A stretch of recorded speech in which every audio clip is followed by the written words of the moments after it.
The British people have spoken, and they have voted to leave the European Union. And whatever our personal views, we should now all respect the democratic will of the British people and work together and move on. I know there is surprise, shock and lots of emotion on both sides of the Channel, and there will be many attempts to replay both the referendum campaign and history. Only in the last few days I've heard people say, what if British politicians had been more honest with the British people about the political dimension of the EU and the dream of the United States of Europe? What if the EU had offered more in negotiations with the British people? But that is all now in the past.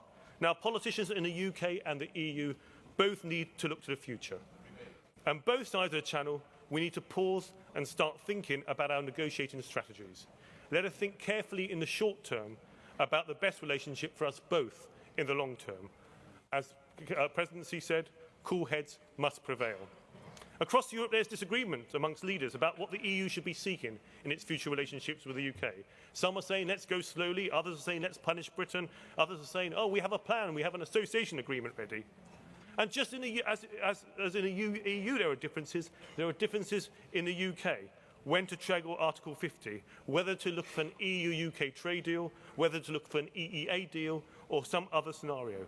The EU needs to be clear, and the UK needs to prepare its own plan.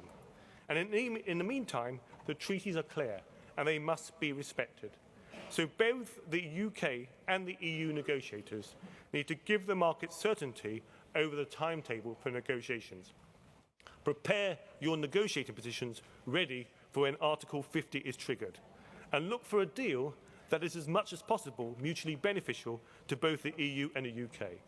It is not the speed at which negotiations are completed, but the deal that we get at the end which is more important. Let me also say on a personal note, for centuries, Britain has welcomed people from all over the world. When many European countries were mired in dictatorship and fascism, we are an open country. And today, I hope, all British politicians can unite in stating that Britain will remain an open, tolerant and global nation. Regardless of how we now proceed, Britain and the EU will continue to be close partners for years to come. So now is not the time to replay the past. Now is the time to look to the future, to ensure that as we roll up our sleeves and begin negotiations, we in Britain become good neighbours and are no longer reluctant tenants.